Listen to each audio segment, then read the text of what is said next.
Namaskaram, Michael, Ernesto, José.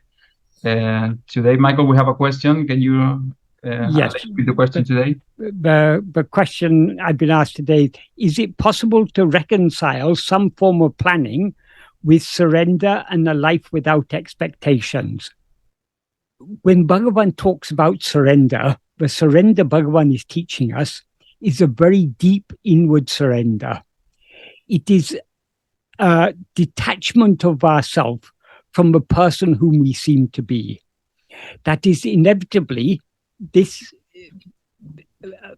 Every person has certain actions to do, and actions often involve making decisions or even making plans. The problem is not in making decisions or making plans. The problem is in identifying ourselves with the person who makes the decisions and plans. So if we're on the path of surrender, we have to, obviously in life you have to make certain decisions. You also sometimes you have to plan something. It's that sometimes a necessity of life. That is not contrary to surrender. But what is contrary to surrender is if you make plans, and then if you're upset when when things don't turn out as you have planned. I mean, so many times in life, when we plan things often don't turn out as we have planned. We plan one thing and quite the opposite thing happens, or something comes and obstructs our plan. And we may even regret, oh, I wish I hadn't planned that because I planned that. Therefore, it happened like this. Therefore, if I hadn't planned that, things would have been so much better. We can have so many regrets and everything. That shows a lack of surrender.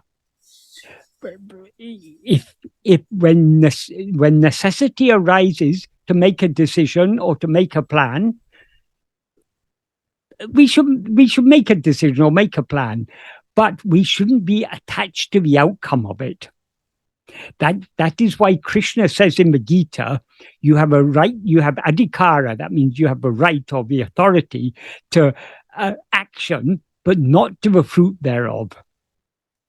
So when in life, so often we have to make decisions. We should decide what we consider to be the best option.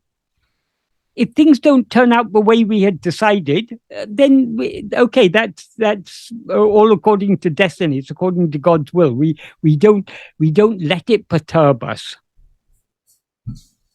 So and likewise, if we plan and expect, okay, if I do this and this and this, then I will get such and such a such and such a result. We have expectations. Often things don't turn out. So if our expectations are, I mean, inevitably in life we will have some expectations, but we shouldn't be attached to our expectations. That is, surrender doesn't mean having no expectations. Surrender means not being attached to whatever we expect. Obviously, if we plan something, I planned today to go to the shop and buy some bananas. Obviously, I'm expecting that there will be bananas in the shop, but when I get there, there are no bananas. I shouldn't be disappointed. Okay, it's Bhagavan's will today not to have any bananas. So even expectations are not wrong. It's being attached to our expectations is the problem. Is that a clear answer? Do you want to add anything to that or ask anything further about that? Las expectativas, como dices, Michael, creo que son fundamentales de detectar cuando estamos queriendo obtener un resultado. It's necessary for us to detect the expectations when we are desiring to have a result, an outcome. Y está claro que el primer paso es tratar de reconocer que las tenemos.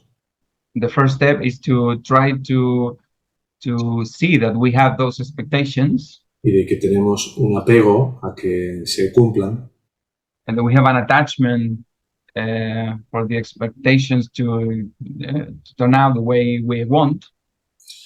Aunque en la medida que haya una menor reacción a nuestras Visaya Vasanas, but to the extent that there is a lesser reaction from our Vishaya Pasanas, y los gustos y disgustos que perseguimos, and likes and desires that we pursued, estas expectativas también van a ir desapareciendo poco a poco.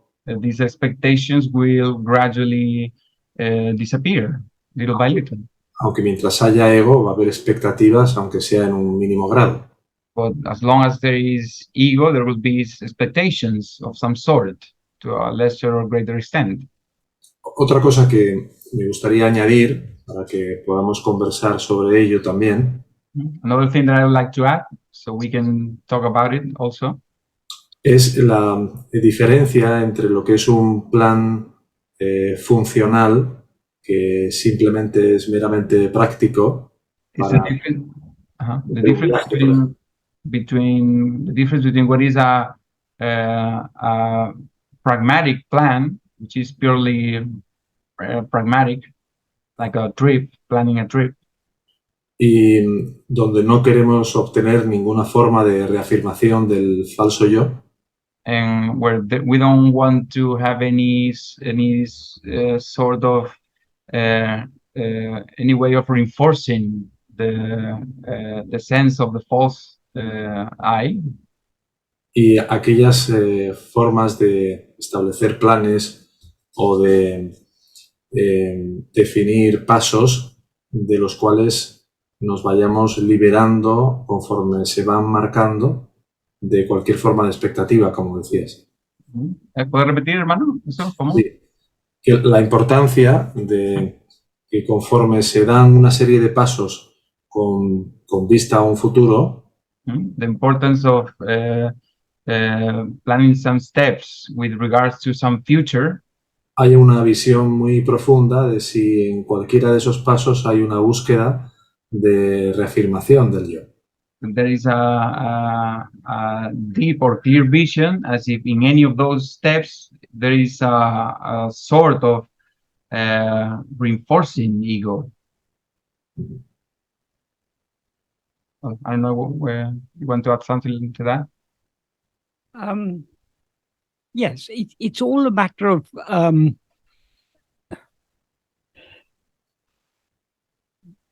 that is the nature of ego, is to always attach itself to things other than itself. So attachment is the very nature of ego. So if we make plans, if we're attached to the outcome of our plans, then it's a problem. But if we make plans just because it's the reason, I mean, as I said, we have to make certain plans in life. It's circumstances sometimes we may be faced with two options. We have to either have to do one or the other. So we think, okay, this is the best option. So we make that decision. That is, we are inevitably planning for something, but being attached to the plan and attached to the idea that the plan should bring up. When we plan something, we expect certain. We not just expect. We want certain results from our plan. We shouldn't be attached to the results we expect from the plan. That is expectations.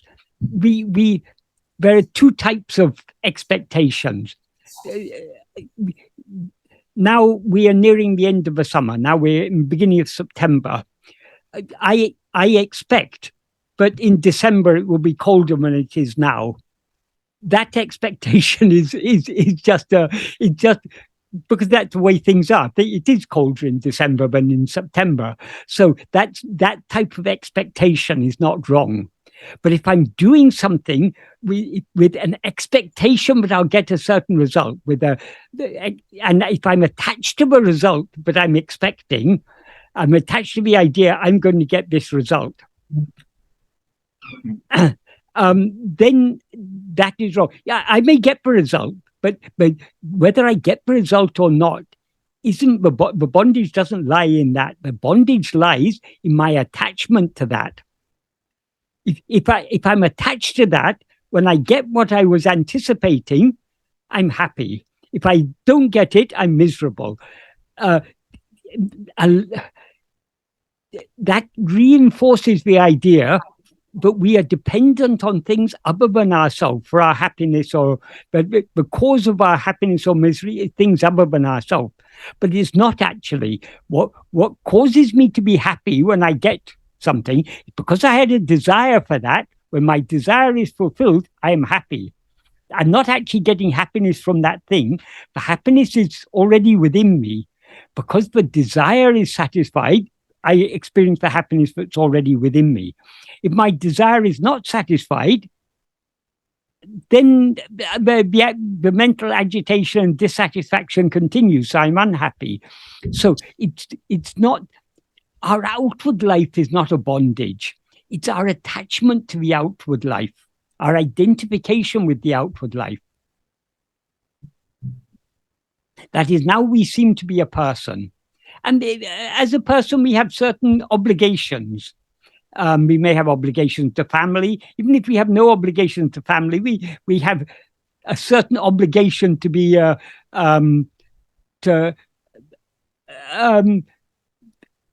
we inevitably we have some obligations. We have some obligation not to do harm to others. So we all have some sort of obligations as a person, and we also, as a person, we have obligation to take care of this person, to take care of our health or something, because if we don't take care of our health, we're going to be in hospital and trouble to others. So we take care of our health. So there are so many things as a person, obligations we have as a person. That is not a problem. The problem is that we identify ourselves with this person and with its obligations. That is where the problem lies. That is, there's a word in Sanskrit, abhimanam, which is very, I don't know whether there's any adequate word. I doubt if there's any adequate word in Spanish, but definitely isn't in English. But abhimanam, it has a twofold meaning. It both implies the attachment and also the identification. So, and that abhimanam is the nature of ego. And as ego, we attach ourselves to things and identify. Because I identify this body as I'm very attached to this body. I care about the health of the body, and I take so much trouble to ensure that this body is well fed and comfortable and isn't too uncomfortable in the hot weather, isn't too uncomfortable in the cold weather. So in the summer, I may have the fan on. In the winter, I may have the heater on. All this, I'm taking care of this person. But why I take so much more care of this person than I do of other person? There's so many people in the street. I don't take care of the other people in the street as I take care of this person, because I am this person. I am Michael. So it's this. The problem lies in ego's attaching itself to things. So if we it may be necessary, as I say, I mean, obviously we have certain reasonable expectations. We expect it to be cooler in December than in September. That's a natural expectation. Sometimes things may turn the other way. I mean, particularly now with global warming, things can all turn upside down. We can suddenly have very hot weather in December, but we don't normally expect that. So the expectations are not a problem. Even planning. Now winter's coming, and we've got a fuel crisis in Europe. So how are we going to survive this winter? Maybe we should it'd be better to invest in better insulation. That's just simple practical things we do in life. These things are not a problem. The problem is our attachment to that.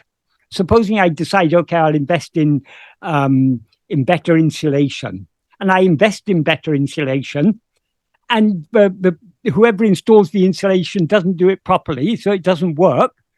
Then I'm disappointed and I get upset. That is a problem. But making reasonable plans for the future, it's a natural thing to do. As a person, we obviously have to make some plans.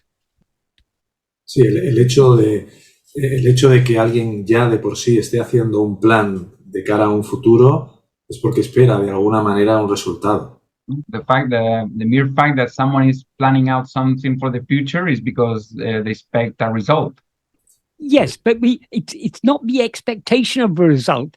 Obviously, if I invest in better insulation, I expect, but my heating bill will be less in the winter, but I will need to use less gas or electricity or whatever. I have a certain expectation.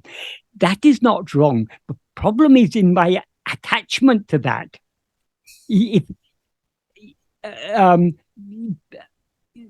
So the ego is that is Bhagavan. What Bhagavan is concerned about is ego. Ego is the root of everything, the root cause of everything. It is the subtlest of the subtle. So it's not the outward life that we have to rectify. We have to rectify inwardly. We have to rectify ourselves inwardly. Give up our desires, our attachments, our likes, dislikes, and so on. If we give up all of these, it may reflect in our outward life, but it's not to change our outward life that we are doing this. It is to know what we actually are. So it's something inward. And lo decía Michael en el sentido de que, por ejemplo, ¿no? Si tienes que hacer un viaje de aquí a una semana. I said, Michael, in the sense, I said it in the sense that if you have to plan a trip from, let's say, in a week time from. Yes. Es bastante normal que de alguna manera te proyectes hacia el futuro y pienses, mañana iré a la agencia de viajes. It's normal to project a future and think I have to go to travel agency first. Yes. But in the moment, en el momento que surge un plan o un querer hacer algo, por ejemplo, de cara a... Imagínate, ¿no? De cara a la jubilación. But the moment that a plan arises, let's say in a long term, like when you retire. El propio surgimiento del plan de quiero protegerme frente a un futuro. The mere arising of the plan of I want to protect myself in the future. Debería ser desde un punto de vista automáticamente cortado, como nos dice Bhagavan en el versículo en el que explica que actuemos inmediatamente preguntando a quién le viene este pensamiento. That should be automatically cut off, as Bhagavan says in the verse where it says that we should investigate in the place where it arises. Si notamos que eso que está surgiendo proviene desde el miedo de alguna manera, if we notice that which is arising comes from fear in some way. Y otra cosa diferente es que no surja esa sensación de miedo, sino que haya una muy práctica y funcional cálculo de ahorro, por ejemplo, de cara a un futuro, pero soltando totalmente cualquier resultado que finalmente se dé. And a different thing is just like a pragmatic thing, just like planning to have savings in the future without but letting go of any expectancy of wanting the thing to be. Sin que haya miedo, sin que un miedo because the fear is the origin of that. Yes. Well, fear is the flip side of desire. If we have desire for something, we will fear to not have it. So if there's no likes or dislikes, no desires or attachments, there'll be no fears. So these are all part of they're all part of the same thing. So the gross actions of planning, for example, you say about the future, we are generally told in modern society, we should plan for retirement because whatever our work pension or our state pension may not be sufficient for our retirement. So we try to plan for a better retirement. We try and save up some money. This is just pragmatic. This is not. It's not the pragmatic decisions or the pragmatic plans, but of a problem. It's if we dwell on it a lot, okay, I need to save up money. How can I save up money? And if once I save for money, where do I invest it? Do I invest it in stocks and shares, or do I invest it in bonds? Or if our whole mind is preoccupied with that, that's obviously that's a problem, because we're allowing our mind to go outwards. But a certain minimum amount of planning. Yes, okay, I'll try and save up maybe whatever it is. I'll put it in some savings account, maybe €100 a month or something. That will slowly build up. And then put it out of the mind. Okay, that's being done. So we don't dwell on these things too much. If we dwell on these things a lot, then obviously it's a problem. So as our aim in this path is to devote our interest and our attention as much as possible to knowing and being what we actually are. If that is our principal aim, then other things they will go on in the normal course without them being much of a distraction for us. But if we find we're more interested in planning for our retirement, or planning for the family holiday next summer, or if the work requires us to travel somewhere, if we are so much planning, we shouldn't be preoccupied with these things. Yes, if we have to travel somewhere, hotel rooms are not always available, so it may be necessary a few weeks in advance to book a hotel room, knowing that we're going to be there. That is not the problem. Dwelling on that, worrying about that is a problem. So we in a sense, we're living a double life. There's the life of the person we seem to be, and the inward life. The life of the person we seem to be is actually going on according to destiny. If it's our destiny, that is, and according to our destiny, certain actions will be made to do. For example, if it's our destiny to travel next week, and if it's our destiny to stay in a particular hotel, we will be prompted to book that hotel in advance. Because if we don't book it in advance, we won't get it. So we certain actions we are made to do in accordance with prarabdha. So truly speaking, we need not pay any attention to our outward life at all. This seems impossible to most of us, because we are still so attached to our life. But if we really understand what Bhagavan is talking about, there is no need for us to be concerned about our outward life at all. That doesn't mean we shouldn't plan. If it's our destiny to plan, we will plan. We shouldn't be concerned about it. Our only concern should be holding on to ourselves, and thereby surrendering ourselves.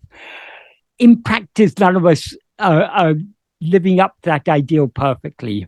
We are all concerned about our outward life, because ego is still there, there's still attachment and everything.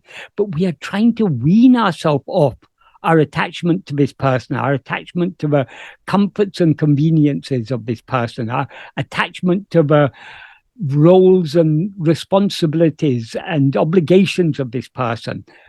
That is, this person has a certain, this person we take ourselves to be has a certain destiny. The destiny goes on according to Bhagavan's will. Let's leave it to him to take care of all these things. Our only concern should be to turn within and hold on to ourselves. If we were really a mature spiritual aspirant, we wouldn't be at all concerned about our external life. We'd be concerned only about turning within and surrendering ourselves. But if we're honest with ourselves, we are not yet so mature. We still have concerns about our outward life, our comforts and conveniences and so on. We have to be realistic about this. We shouldn't pretend to ourselves but we are something but we are not. So we recognize, yes, I still have desires, I still have attachments, I still have likes and dislikes, but we are slowly trying to wean ourselves off our likes, dislikes, and so on. And we do that by trying more and more and more to turn within. So we're all undergoing a process now. We shouldn't expect ourselves to be perfect now. We are on a journey towards perfection. Perfection means the state in which ego doesn't rise. So now ego is still rising with great enthusiasm. We still have interest in the external world, interest in our life. But we know, we've understood from Bhagavan that what we are really seeking, which is infinite happiness, we can never attain from the external life. We can attain only by turning within.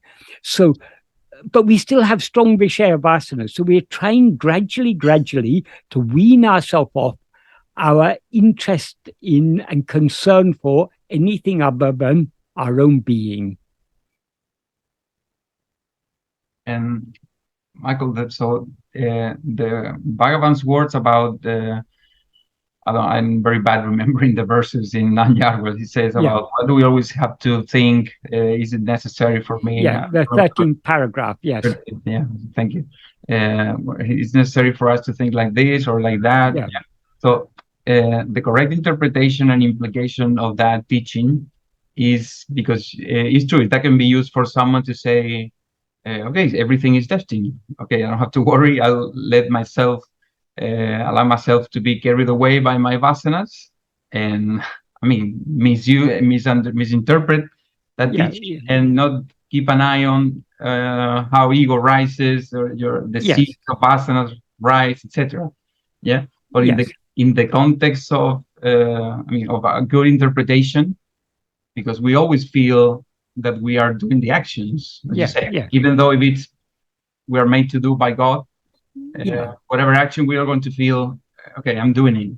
So in that sense, the correct interpretation is to not be concerned first about, of course, the outcome of the whatever situation we are involved, and also to keep an eye on the rising of our will. Yes.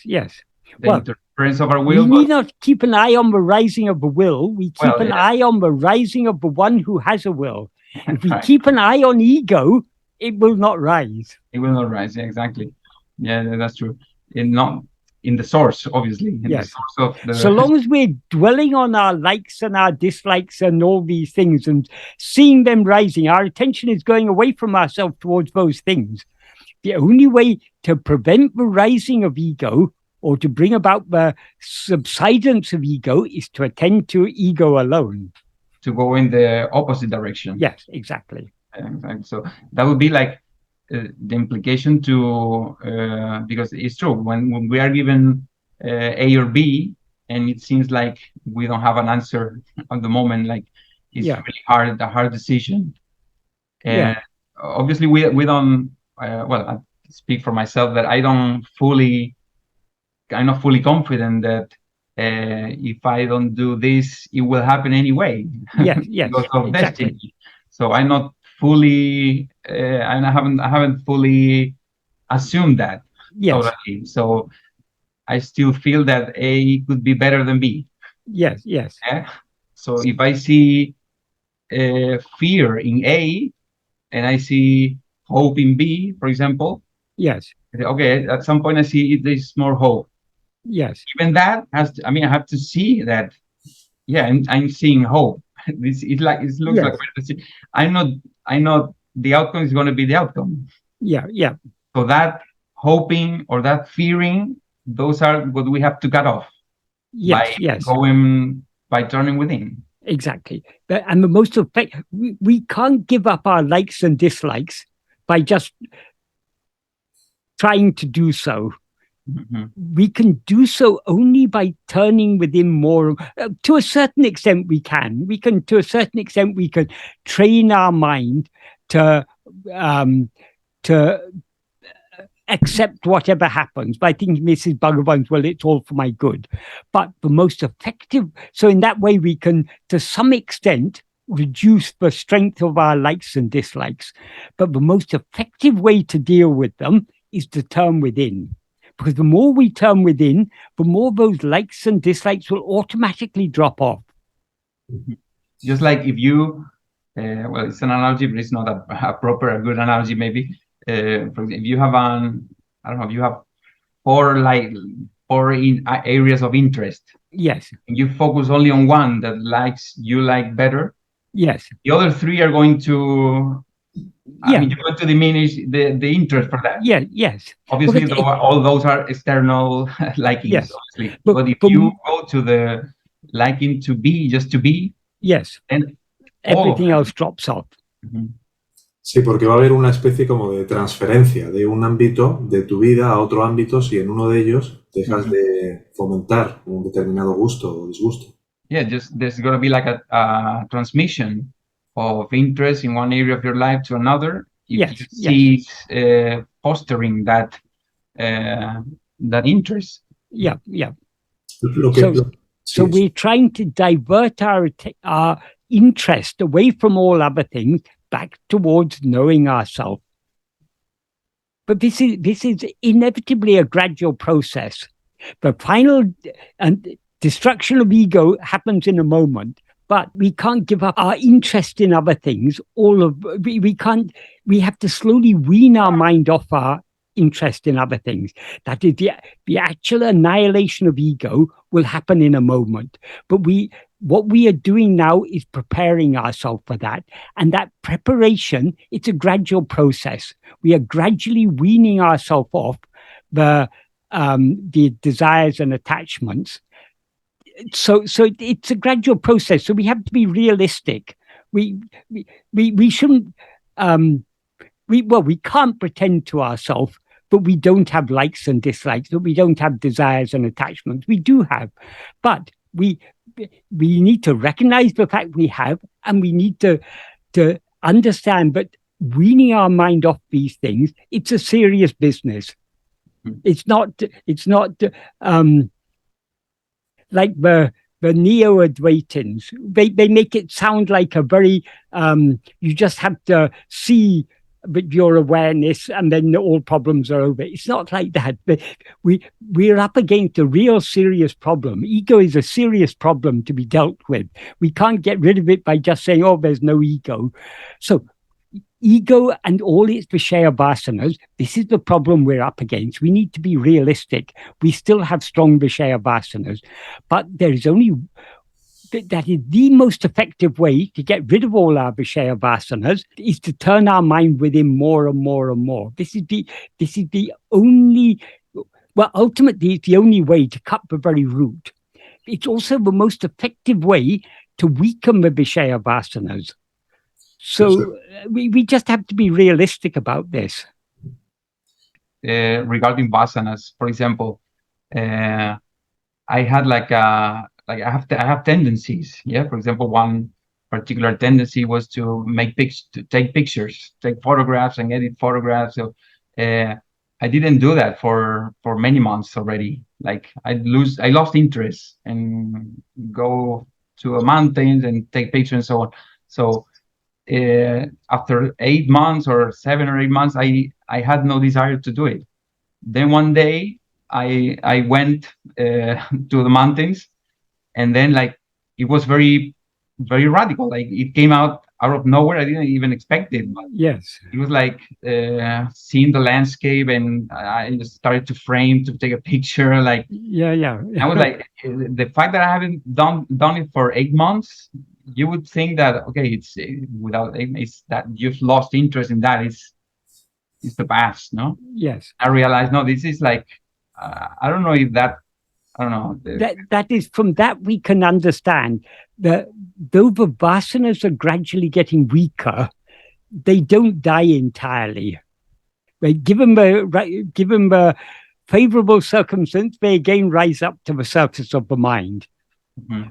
But if we're serious about giving up, we're not trying to give up one vasana. That is not individual vasana. What we are trying to give up is our interest in anything other than knowing who am I. So interest in anything else, we're trying to withdraw our mind from all other interests. So a particular vasana, like if you if you know you've got it, like the example you give, interest in taking pictures of in the mountains, you shouldn't be dwelling on that, or I must find another opportunity to get more good pictures. But if you happen to be in that circumstance, and you click a few pictures, but you don't. We're not here to fight with our vasanas. We are here to withdraw from them. Mm-hmm. So there's no harm in. It's not a great bondage taking a few pictures in the mountains. It's good, but that interest in that is slowly diminishing. But if it's not entirely diminished, it's not a problem. But we're trying to deal with the root. Mm-hmm. So the most effective way to deal with the root of all these things, who is it who has interest in taking pictures in the mountains? So if we go back to the root, to ourselves, and attend to ourselves, slowly these things will drop off. Es lo que hablaste el otro día, Michael, con Sanjay acerca de la diferencia entre luchar contra las vasanas y simplemente permitir que éstas se vayan deshaciendo o debilitando. Is what you said the other day with Sanjay, the difference between fighting against vasanas and let them dissolve. Yes. We're not here to fight with the vasanas. If we try and fight with the vasanas, in this connection, Bhagavan used to tell the story of Rama and Bali. Bali was that is in the monkey kingdom, the rightful king was Sugrivan. He was the elder brother. His younger brother Bali had a boon that anyone he faced, that is, he had done some tapas and got a boon from some god. Anyone he faces in battle, half of the strength of that person should come to him. So that means he can defeat anyone in battle because he's already a very strong warrior. And anyone he faces in battle, he'll get half their strength. So he should be invincible. So because he had that boon, he took his brother's kingdom. Not only he took his brother's kingdom, he also took his wife.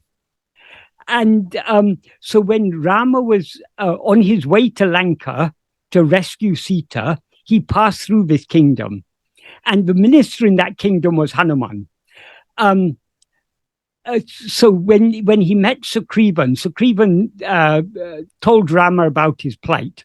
And this is obviously what his brother is doing is a dharma. It's a very unjust to gain a boon and then misuse that boon for your own for your own selfish ends, and to take from someone else the kingdom that belongs to them, and not only their kingdom, also their wife. That's obviously unjust. So Rama is all for dharma, for justice, and for what is righteousness.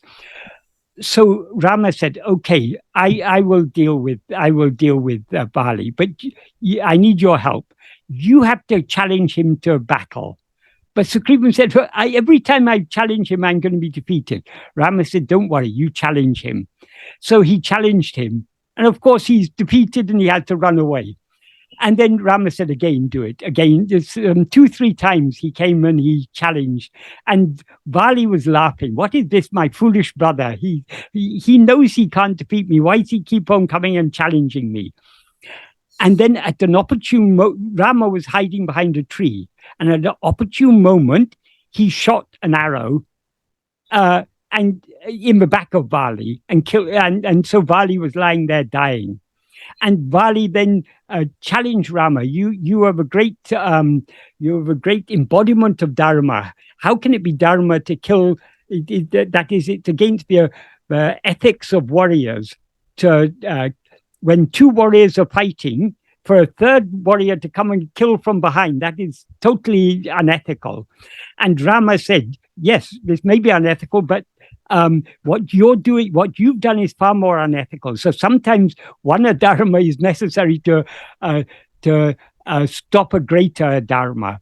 And then Bali said, now I'm dying. I'm not going to be able to help you. If you had sought my help, I could easily have defeated Ravana and rescued Sita for you. Because if Ravana faces me in battle, even if his whole army face me in battle, I will easily defeat them because I get half their strength. Mhm. And Rama said, no, if I the same the adharma but Ravana has done, stealing my wife, you have done the same adharma. You've stolen your brother's wife. So how can I take your help or to regain my wife? That wouldn't be righteous. Mhm. But anyway, that's the story. What Bhagavan said is, Bhagavan used to tell this story. It is a very well-known story in India. It's always things people debate a lot about. Was Rama right to kill Bali from behind? How is it justified? So it's a thing people often like to debate about. But anyway, so it's a well-known story. But Bhagavan used to tell this story and say, such is the nature of the mind. If we try to fight against the mind means the totality of all the vasanas and everything. If we try and fight against them, the very fact that we're fighting against them, half our strength goes to them. So rather than trying to fight against the vasanas, we should just ignore them. We should turn our attention back to ourselves.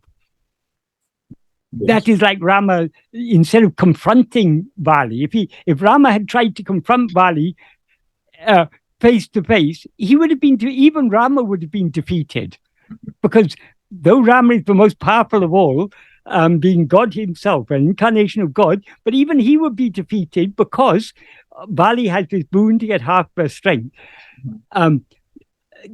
So just like Rama had to deal with Bali by shooting him from behind, we have to deal with this mind not by confronting it, but by turning our back on it, by turning within. So we are not here to fight with the vasanas. That is what we are to. The problem is not the vasanas. The problem is our allowing ourselves to be swayed by the vasanas. So instead of trying to defeat the vasanas, we should just not allow ourselves to be defeated by them. In other words, not allow ourselves to be swayed by them. So I think what I said to Sanjay, he said we have to control the vasanas. I said, no, it's not necessary to control the vasanas. All that is necessary is to avoid being controlled by the vasanas. Now we're all allowing our vasanas to control us. That's the problem. We need not control the vasanas. Let the vasanas be. All that is necessary is that we shouldn't allow ourselves to be controlled by them. In other words, we shouldn't allow vasanas to sway us. We shouldn't allow vasanas to draw our attention outwards. So we are not here to fight against them, but just to turn. The only way to defeat the vasanas, that is, the vasanas derive their strength from us. But the more we allow ourselves to be swayed by any vasana, the more strength we are giving it. So if instead of allowing ourselves to be swayed by it, if we hold on to self-attentiveness, we are thereby weakening the vasanas. We're depriving them of the attention that they are craving. Donde veo que se frustran más personas. Where I see that more people get frustrated. Es precisamente cuando tratan de no atender a la vasana. Precisely when they try not to attend the vasana. Pero todavía no han aprendido o no han llegado a atenderse a sí mismos como pura conciencia. But they haven't got to the point where they attend to themselves as pure consciousness. En esos casos, no sé qué pensáis vosotros al respecto. Lo que he visto es que que haya una visión más profunda y más clara de el verdadero sinsentido de perseguir lo que las vasanas te están empujando a querer experimentar. I don't know what you think about it, but understanding the real or the true nonsense of that which the vasanas are trying to show you. cuando todavía no puedes atenderte a ti mismo de una manera lo suficientemente clara, when you cannot attend to yourself in a very still obvious or clear way, he visto que en algunas personas les ayuda temporalmente I've seen that to some people, temporarily, they get some help hasta que realmente ya pueden atenderse a sí mismos y tienen el suficiente deseo por permanecer en lo que realmente somos como para no tratar de querer comprender. que tienen la ayuda de comprender el sinsentido de la pasana, ¿no? Sí, lo que es la ganancia secundaria, ¿no? O el valor oculto, ¿no? That they get some help out of seeing or revealing the hidden nonsense or the hidden agenda of what vasanas are trying to show you. Mientras no Yes, son capaces de atenderse a ellos mismos. So long as it's not easy for them to attend to themselves. yes. This is where discrimination comes in. That is, if we find our mind is going, if we find some particular thing keeps on drawing our attention away from ourselves, we can reflect about it. Am I going to get happiness by thinking about this thing? So and supposing it's about something about, supposing we had some worry about the future. By worrying about the future, how is it going to help us? What is going to happen anyway. So why should I worry about it? Leave it to Bhagavan. He will take care of it. Whatever happens, nothing can happen except by his will. So let me, even if the worst happens, it cannot happen except by his will. So I accept his will. So by thinking in this way, we can slowly wean our mind off that particular worry that we have. That will help us to turn within. But the most effective way of dealing with any vasana is to turn within. Sometimes it may seem to us to be impossible to turn within because the vasanas seem so strong. Why is it that vasanas, but we are so easily swayed by our vasanas? Because what are the vasanas? They're our own inclinations. So why do we allow ourselves to be swayed by our vasanas? Because we want to be swayed by them. Because they're our desires, our likes, our dislikes, and so on. So we are so easily swayed by them. So we need to find every way possible to avoid being swayed by them. The most effective way is to try to hold on to self-attentiveness. When we feel unable to hold on to self-attentiveness, we should think about Bhagavan's teachings. We should reflect upon how worrying about this or planning about that, how this is all this allowing our mind to go outwards, how this is not going to solve our problems. That is what is going to happen anyway. So leave it to Bhagavan. So there are so many ways in which we can reflect in order to deflect our attention away from those things and slowly bring it back to ourselves. Me imagino que te habrá ocurrido muchas veces, Michael, a mí me pasa a diario, que muchas personas tienen una fuerte interpretación. I guess it's happened to you, Michael. It's happened to me often, that many people have a strong interpretation. De que el hecho de girarte a ti mismo cuando surge algo que aún no ha sido comprendido o visto con suficiente profundidad. The fact that turning within when something that has a reason hasn't been seen with the sufficient depth. Es como una forma de evitación para mucha gente. It's like a way of avoiding, avoiding or escaping from that. Pero les cuesta mucho asimilar que el hecho de girarte para atenderte como consciencia es para obtener una mayor claridad que puntualmente te permitirá llegar a ver con mayor claridad eso que antes no veías. But it's hard for them to see that but by turning within, you will see with that more clarity that which you weren't able to see before. Yeah.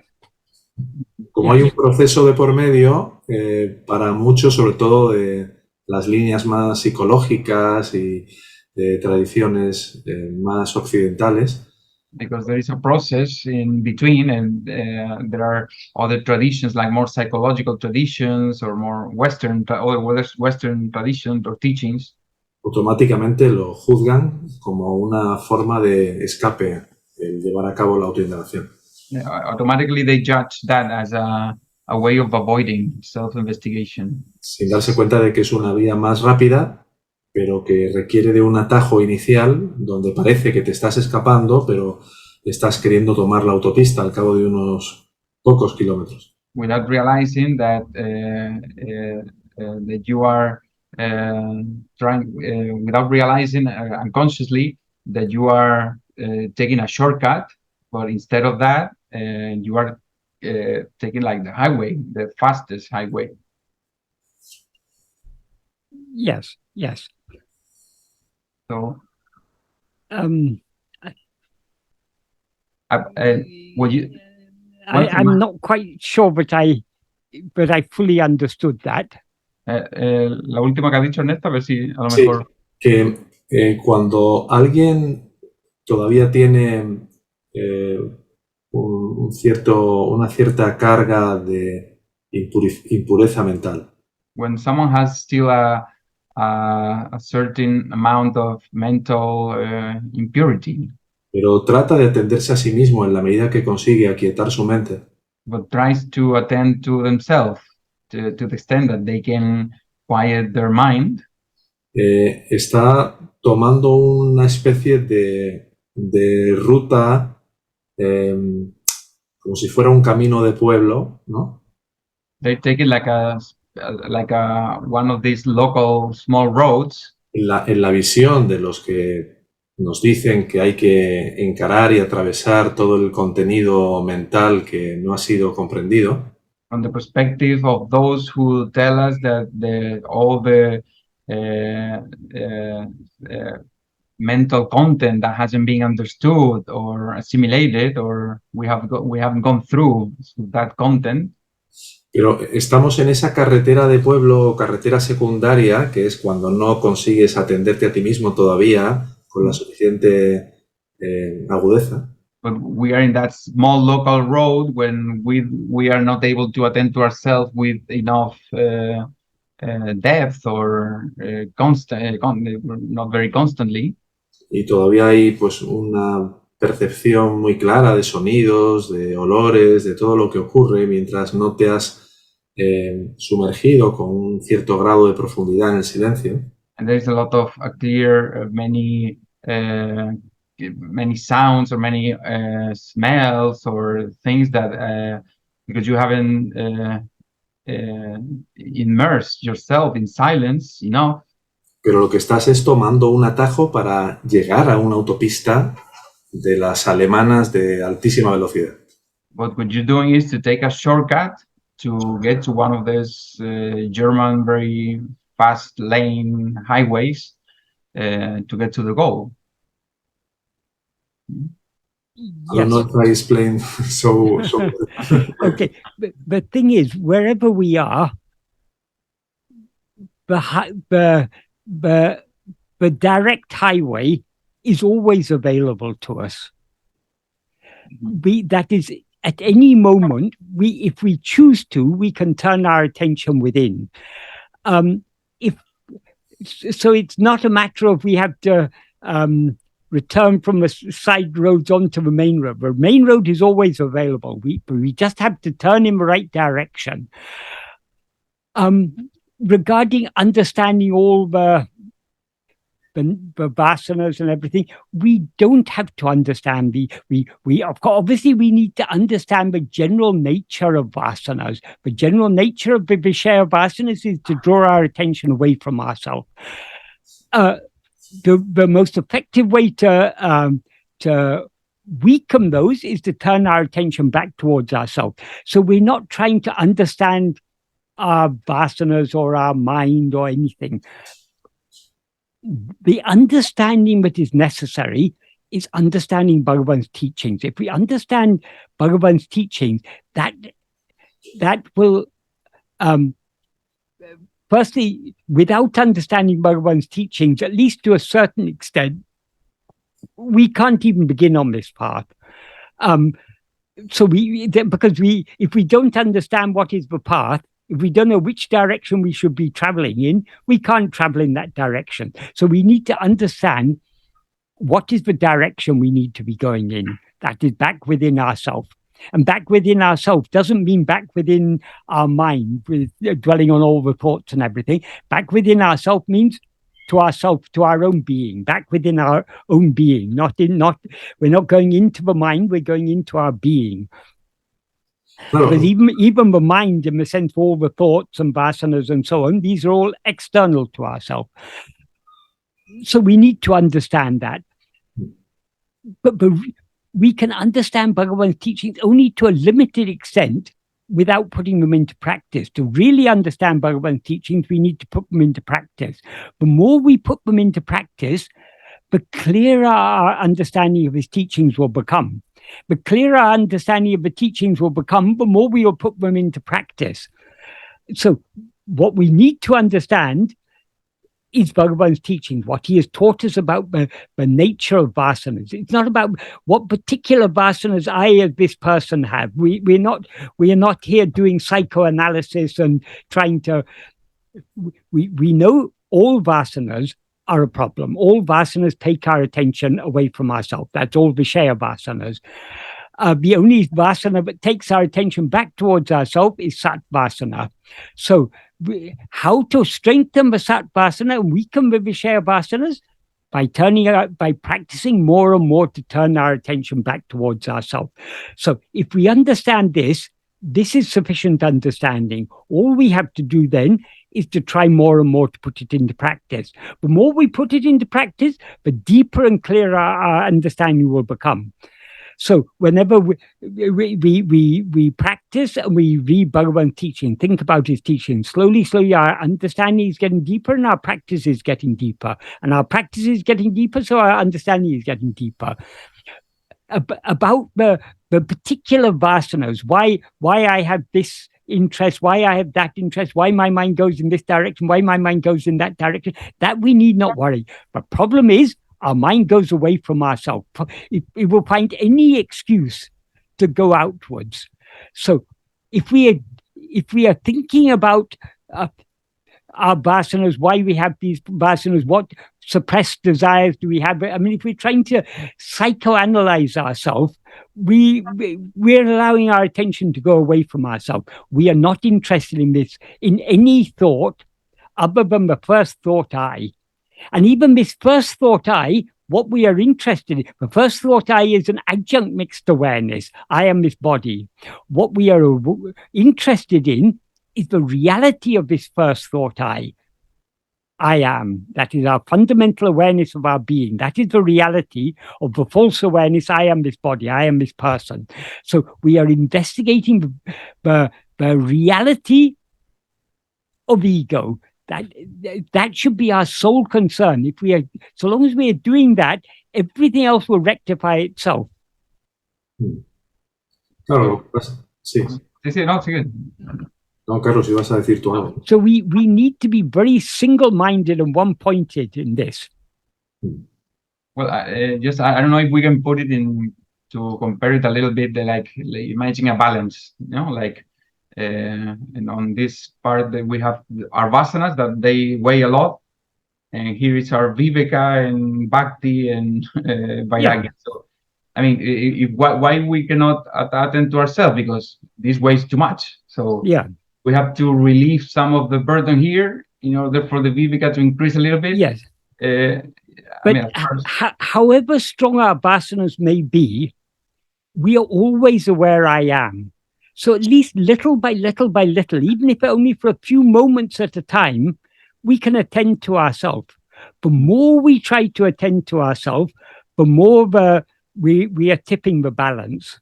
Mm-hmm. Yeah. We're weakening the Vishaya vasanas and strengthening the Viveka, Vairagya, Bhakti, Satvasana, or everything is getting strengthened.